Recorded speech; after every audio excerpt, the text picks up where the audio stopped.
Tu n'exploites que 60% de ton potentiel de performance en match et je vais t'expliquer pourquoi. Donc je me suis noté 7 choses qui t'empêchent d'exploiter ton 100% en compétition et du coup bah voilà, l'idée c'est de pouvoir revenir sur toutes ces choses-là. Si tu aimes ce genre de contenu, le meilleur moyen déjà de pouvoir me le signifier, ça serait de liker la vidéo et de t'abonner. Voilà, une fois que c'est dit, on y va. Donc la première chose, c'est que tu crois que ton potentiel c'est juste ton physique ou ta technique. Il y a beaucoup trop de joueurs qui ont tendance à associer le potentiel au physique et à la technique. La première chose, c'est que tu crois que ton potentiel n'est que physique ou technique. Et dans l'absolu, tu n'as pas totalement tort. Pour comprendre ce qu'est le potentiel, c'est que le potentiel, c'est tout ce que tu es capable de faire. C'est tout ce que tu es capable pendant, voilà, qu'un problème t'est posé au niveau foot, rugby, basket, golf, tout ce que tu veux. Prendre les bonnes décisions. Et comment tu prends les bonnes décisions? Bah, tu pioches un petit peu dans ta bibliothèque de ce que je sais faire, de ce que j'ai déjà vu comme décision qui était plutôt productive dans ce cas-là. Donc voilà, la balle, elle arrive. Je dois décider de faire un contrôle orienté, par exemple, au foot. Voilà, qu'est-ce que je vais faire? Qu'est-ce que j'ai en stock pour orienter le ballon? Quelle orientation du corps, etc., etc. Donc voilà, il y a tout ton vécu, en fait, qui est là, disponible, prêt à être utilisé, tout ton savoir-faire. Donc effectivement, tout ce savoir-faire, tout ce potentiel technique, etc., oui, c'est ce que tu sais faire et c'est effectivement là que réside ton potentiel. Mais l'aspect mental, c'est réellement justement le fait de pouvoir utiliser ton potentiel. C'est-à-dire qu'en fait, l'aspect mental, il est là pour t'aider à piocher les bonnes décisions et pas à piocher des décisions par défaut. Parce que tu as vu là où tout de suite, je me sens pas bien, tout de suite, je suis en stress, tout de suite, je ressens la pression venue des attentes du coach ou j'ai du mal à gérer cet objectif, ce contexte. Donc, je vais choisir plutôt ça que ça. Alors que c'était l'option A qui était la meilleure, mais l'option B, c'était un petit peu l'option de la sécurisation. Et je préfère prendre celle-là parce que, bah, aujourd'hui, je me sens plus à l'aise avec cette décision-là. Donc, en fait, tu es capable de faire l'option A qui est la meilleure, mais tu vas choisir l'option B. Pourquoi? Bah, parce que justement, tu penses que le simple fait d'être fort techniquement ou physiquement te donne accès à ton potentiel, mais c'est complètement faux. Donc, si tu joues qu'à 60% de ton potentiel, c'était en dessous de ton potentiel, c'est simplement déjà le premier levier parce que mentalement, tu n'as pas mis les choses en place qui te permettent d'arriver sur le terrain dans de bonnes conditions mentales, avec la bonne identité, avec toutes tes zones, on va dire, de performance, tout ce qui fait tes performances activées, comme si tu allumais des lumières, et du coup, rien n'est activé. Et forcément, au bout d'un moment, tu te retrouves un petit peu en difficulté sur certains choix, ou même sur beaucoup de choix. Et quand tu as beaucoup de choix qui sont un petit peu contraires à ce que tu es capable de faire, et bah, tu sors frustré du match, parce que en fait, tu as fait des choix qui te ressemblent pas, et tu les as enchaînés. Voilà. Donc ça, c'était la première chose. La deuxième chose, c'est tu ne maîtrises pas tes émotions en match. L'émotion, c'est vraiment le nerf de la guerre en match. L'émotion et la concentration, c'est les deux batailles vraiment que se livrent réellement deux équipes ou des joueurs entre eux. Si on prend par exemple le tennis, qui est un sport justement très intéressant d'un point de vue de la concentration et de l'émotion, c'est que le tennis, ça te montre ce qui se passe d'un point de vue collectif, d'un point de vue individuel, même dans des sports comme le rugby, le foot, etc. C'est qu'en fait, il y a un joueur qui a une émotion A, un joueur qui a une émotion B. Imaginons que le joueur, un joueur A, un joueur B, imaginons que le joueur A, il ressente de la colère parce qu'il est un petit peu déçu de ce qu'il est en train de produire ou de la tournure des événements, qu'il a du mal à gérer. Le joueur B est tout de suite mis dans des bonnes conditions. Pourquoi? Parce que le joueur A, cette colère va le faire justement voir le match à travers les lunettes de la colère. Donc c'est-à-dire que tout ce qui va lui apparaître devant les yeux va renforcer sa colère parce qu'il a décidé simplement, entre guillemets, de laisser cette colère s'exprimer. Donc c'est-à-dire que tous les coups qu'il va faire, bim, il va taper fort dans le filet. Il va taper fort en dehors du terrain. Donc en fait, la colère, elle va peut-être augmenter la puissance de ses frappes, mais elle va diminuer la puissance de sa précision. Elle va peut-être le faire aller dans des zones de choix, de jeu qui vont être un petit peu trop challengeantes tout le temps. C'est comme t'es énervé, vas-y, je tente, je m'en fous. Sauf qu'en fait, il y a des moments où il faut effectivement être beaucoup plus subtil, beaucoup plus stratège. Et la colère te fait déconnecter de ça. Donc en fait, si l'adversaire, donc le joueur B, sait exploiter la colère du joueur A, il va l'enfoncer. Il va que lui mettre des balles dans des endroits, des points faibles. À ce moment-là, pour gérer ce point faible, ça demande une concentration, ça demande un certain relâchement qui n'est pas accessible à cause de la colère. Et voilà. Et il suffit que le joueur A se mette à gérer sa colère, se mette à se remettre dans le match. Le joueur B qui s'était mis un peu dans un confort parce qu'il se disait je sais où appuyer si ça fait mal, ou ça va faire mal si j'appuie là, je sais où appuyer. Et du coup, le joueur A, à un moment donné, rééquilibre les débats, ce qui peut perturber le joueur B. Et en fait, c'est comme si l'émotion, la concentration, mais surtout la maîtrise émotionnelle dans un match, c'est comme si c'était le dénominateur réel de où se situe le temps fort. Est-ce que le temps fort, il est chez le joueur A ou le joueur B? Est-ce que le temps fort, il est chez l'équipe A ou l'équipe B? Et c'est beaucoup une question de gestion émotionnelle. Une équipe de foot qui prend un but, elle peut très bien se dire, les gars, il n'y a rien, maintenant on y va. Ou elle peut très bien se sentir abattue parce qu'en fait, elle n'a peut-être pas confiance dans sa capacité à gérer le score. Et du coup, entre guillemets, une tristesse envahit l'équipe, une perte d'espoir, etc. Et l'équipe B, à ce moment-là, si elle est un petit peu tenace ou un petit peu, on va dire, ambitieuse, elle va venir appuyer là où ça fait mal. Et voilà. Donc l'émotion sur un terrain, c'est le nerf de la guerre. Donc si tu ne maîtrises pas tes émotions, ne t'étonne pas de ne pas être à ton 100% de potentiel. C'est impossible. En 3, c'est tu refuses l'échec, donc tu joues petit. Voilà. Le point numéro 3, c'est vraiment cette relation à l'échec. C'est que si tu veux être à 100% de ton potentiel, il va falloir que tu acceptes la vérité fondamentale qui est dans chaque sport. À partir du moment où tu rentres sur un terrain de ce que tu veux, genre du judo à l'athlétisme, au ping-pong, tennis de table, l'échec, l'erreur est prédominante dans la vie du sportif.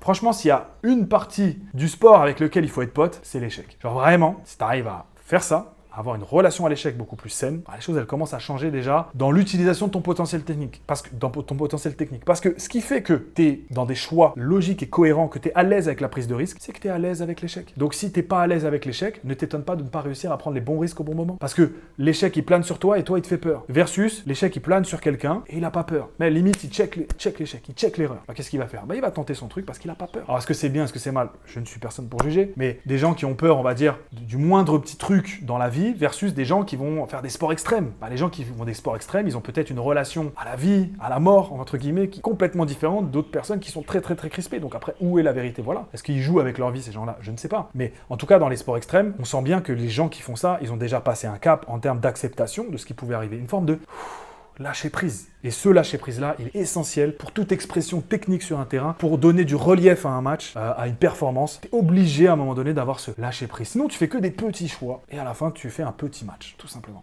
En 4, j'ai mis que tu ne sais pas ce qui active tes performances. Voilà. C'est souvent en fait ce problème de, quand tu n'arrives pas à jouer à 100% de ton potentiel, c'est que tu ne comprends pas qu'est-ce qui vient faire que tu es bon un jour A et qu'est-ce qui fait que tu es mauvais un jour B. En fait, ça donne constamment l'effet pile ou face. C'est comme tu sais pas la recette, et ben en fait, il y a ce côté, je maîtrise pas la recette, donc en fait, les dosages, un coup c'est bien, un coup c'est pas bien, donc un coup c'est bon, un coup c'est pas bon. Donc si tu mets trop de sel un jour et l'autre jour tu mets la perfection, la dose parfaite de sel, oui, la recette elle est plus ou moins bonne. Si ton plat il manque systématiquement de sauce et de temps en temps tu trouves la sauce qu'il fallait pour relever ton plat, pour équilibrer ton plat, mais que t'as pas compris que c'était ça qui avait fait la diff, ne t'étonne pas de re-rater ton plat alors que tu as touché à la perfection. En fait, tous les joueurs irréguliers ont des problèmes globalement dans le fait de préparer leur match, de mettre leur performance sur des rails. Et c'est ça que les grands joueurs savent faire, qui jouent à 100% de leur potentiel dans les grands matchs, versus des joueurs moins bons. C'est que les grands joueurs savent mettre leur performance sur des rails, parce qu'ils savent comment activer leur jeu, comment activer les zones de performance qu'ils ont besoin d'activer. Comment activer en fait l'équilibre interne dont ils ont besoin pour arriver à être bon le jour J. Et toi, si tu joues en dessous de ton potentiel, il y a de grandes chances que tu sois un joueur pile ou face. Aujourd'hui, je joue pas bien, dommage. Et ça, c'est un problème. Donc, il faut que tu apprennes à maîtriser ça. En numéro 5, j'ai mis que tu n'es pas dans le moment présent. Tout à l'heure, j'ai parlé de l'émotion. Donc, c'est un petit peu comme j'ai dit, la bataille, c'est l'émotion et la concentration. La bataille du moment présent, c'est la bataille la plus importante. Dans le moment présent, c'est là où les informations sont les plus importantes. C'est là où, en fait, ton cerveau attrape les informations. Ça veut dire que le mec qui déboule sur le côté, le pressing, la vitesse du ballon, tout ça, ton cerveau, il calcule. C'est un ordinateur de fou, il calcule tout en temps réel. Maintenant, est-ce que toi, tu es capable d'interpréter ces informations-là? Oui, il y a de grandes chances que oui, ou beaucoup mieux si tu es dans le moment présent, que si tu es en train de penser à ce qui s'est passé à la 32e minute quand tu as raté ta frappe, ou ce qui pourrait se passer si vous perdez le match au niveau du classement, ou ce qui pourrait se passer au niveau de ta carrière si tu rates ce match. Si tu es connecté au présent, c'est bien. Si tu es connecté au passé, au futur, tu auras toujours des contre-performances. Donc la bataille sur un terrain, c'est une bataille émotionnelle et une bataille attentionnelle. Où est-ce que je mets mon attention? Où est-ce que je mets ma concentration? Donc le moment présent, c'est l'élément central, et paradoxalement, c'est l'élément central, mais moi, dans la hiérarchie de ce qu'on va appeler la confiance en soi sur un match, c'est presque le haut en fait. Donc ça veut dire que c'est pas le plus important sur ce qu'on va appeler la confiance profonde. Mais le jour J, le jour de la performance, ouais, c'est très important, très très très important.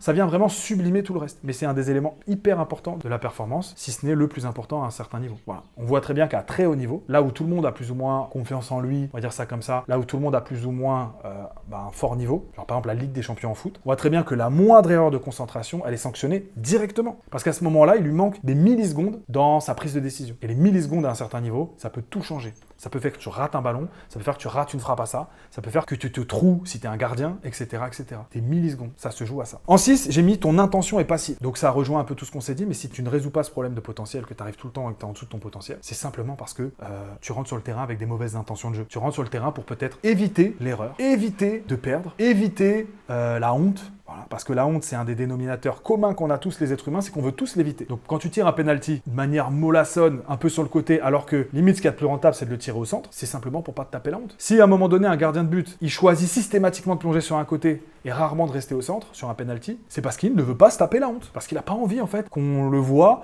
se prendre un but et lui, il n'a pas bougé. Alors que pourtant, si on dit que allez, il y a seulement 3 zones sur un but, bah, il y a la zone de gauche, la zone du centre, la zone de droite. Et pourtant, tu vois rarement un gardien rester, allez, sur 10 pénaltys, sur 9 pénaltys, si on veut faire vraiment les bons calculs, sur 9 pénaltys, tu vois rarement un gardien plonger 3 fois à gauche, plonger 3 fois à droite et rester 3 fois au centre. Non, souvent, c'est plus, il plonge et ensuite, de temps en temps, une fois, voilà, de temps en temps, il va rester au centre. Alors que pourtant, bah, c'est autant une option. Voilà, ça, c'est la gestion de la honte. Et tout ça, là, tout ce que je viens de te dire, les intentions de jeu, si tu rentres avec une intention de jeu passive, en mode, moi, je viens juste pour éviter et pas pour conquérir, bah ne t'étonne pas de faire des matchs qui n'ont pas de relief et ne t'étonne pas d'avoir la sensation d'être en dessous de ton potentiel. C'est complètement normal. Ça se base sur l'intention. Sauf que l'intention, elle est connectée à ton identité. Donc là, on est sur un travail un peu plus profond. Et justement, on en vient au point numéro 7. Ton identité n'est pas alignée à tes ambitions. Ça veut dire que si quelque part, je prends souvent cet exemple et j'aime bien, tu veux devenir gardien de but titulaire par exemple au foot. Voilà, tu vas être numéro 1, mais que constamment dans ta tête, tu agis comme un numéro 2. Ton identité est celle d'un numéro 2. Ou que tu veux être titulaire dans ton équipe, mais que constamment ton identité te tire vers être un remplaçant. Ce qu'il faut savoir, c'est que 5% de tes pensées sur une journée sont conscientes. 95% de tes pensées sont inconscientes. Donc ton identité, c'est pas tellement ce que tu vas te dire, genre ouais, vas-y. Ça joue, c'est bien, ça influence, c'est très très bien. C'est comme le discours interne, c'est comme un sachet de thé qu'on plonge dans l'eau. Au bout d'un moment, ça se diffuse. Le thé, il se diffuse dans l'eau, il imprègne l'eau et voilà. Donc, mais c'est petit à petit, tu vois. Mais ce qui fait vraiment la différence, c'est les 95% qui sont un petit peu inconscients. C'est ça qui fait la façon dont tu vas te positionner dans une équipe, la façon dont tu vas faire tes choix sur un terrain, la façon dont tu vas te positionner face à la concurrence. Est-ce que tu vas être fort au début et à un moment donné, ça va flancher? Ça, c'est complètement ton identité. Est-ce que tu vas être ce mec, on va dire, qui se met dans une situation difficile pour ensuite remonter la pente. Voilà, la posture de l'outsider, ça c'est ton identité. Toujours est-il que si ton identité aujourd'hui, bah, tu constates que tu as des irrégularités, que ta carrière, il y a des grands cercles vicieux qui se lancent, saison après saison, toujours la même chose. Je commence titulaire, je finis remplaçant, ou je viens, on m'annonce que je vais être la star de l'équipe, et puis finalement, à un moment, on a trouvé mieux. Enfin, bref, tu vois, toutes ces choses en fait qui se répètent les unes après les autres. Souvent, ça vient de problèmes d'identité, parce que ça influence la façon dont tu fais tes choix, la façon dont tu te positionnes, on va dire, dans un vestiaire, la façon dont tu te positionnes face à un adversaire, face à un concurrent. Et tout ça, bah, à un moment donné, ça écrit ton histoire. Sauf que toutes ces choses-là, elles sont dans les 95% qui ne sont pas visibles. Donc si tu n'as pas un travail sur l'aspect inconscient, qui est le fondement de ton identité, tu peux te raconter toute l'histoire que tu veux avec la bouche. Ça, c'est les pensées conscientes. Ce qui fait le logiciel, c'est tout ce qui se passe à l'intérieur. Donc si tu regardes un ordinateur, tu vas voir l'écran, il t'affiche des trucs. Ça, c'est peut-être les 5% de la machine. L'écran qui affiche, je sais pas, ta vidéo YouTube ou je ne sais quoi. Mais les 95%, alors je suis pas développeur, hein, donc j'en sais rien si c'est les vrais stats, les 95%, c'est toutes les lignes de code que Apple... Microsoft, Linux, tout ça, enfin bon bref, tu vois, tous les systèmes d'exploitation ont créé pour que tu puisses regarder ta vidéo YouTube dans de bonnes conditions. C'est ça qui fait que ta machine, elle fonctionne. C'est pas juste l'affichage, c'est toutes les lignes de code qu'il y a derrière qui fait que c'est fluide ou c'est pas fluide. Exactement pareil pour toi. Voilà, donc ça fait 7. Donc je rappelle, c'est 1, tu crois que ton potentiel, c'est le physique, technique, c'est pas ça. 2, tu maîtrises pas assez bien tes émotions en match. 3, tu refuses l'échec, tu joues donc trop petit quand tu rentres sur un terrain, problème d'intention. 4, tu ne sais pas ce qui active tes performances, donc tu joues à pile ou face avec tes performances. 5, tu n'es pas dans le moment présent, donc du coup, tu ne gagnes pas cette bataille de la concentration. 6, ton intention est passive, du coup, bah, tu rentres pas pour conquérir, mais pour éviter. Et 7, ton identité n'est pas au niveau de tes objectifs. Donc du coup, le problème se diffuse un peu partout dans ta performance. Voilà. Si tu as kiffé ce genre de contenu et que tu veux montrer ton soutien, abonne-toi. Si tu veux travailler sur l'aspect mental, je t'ai mis un lien juste en dessous en description de cette vidéo qui va pouvoir te permettre de comprendre encore plus en détail tout ce que j'ai dit dans cette vidéo et d'aller plus loin. Voilà, je te laisse là-dessus. Voilà, je te laisse là-dessus et je te dis à la prochaine.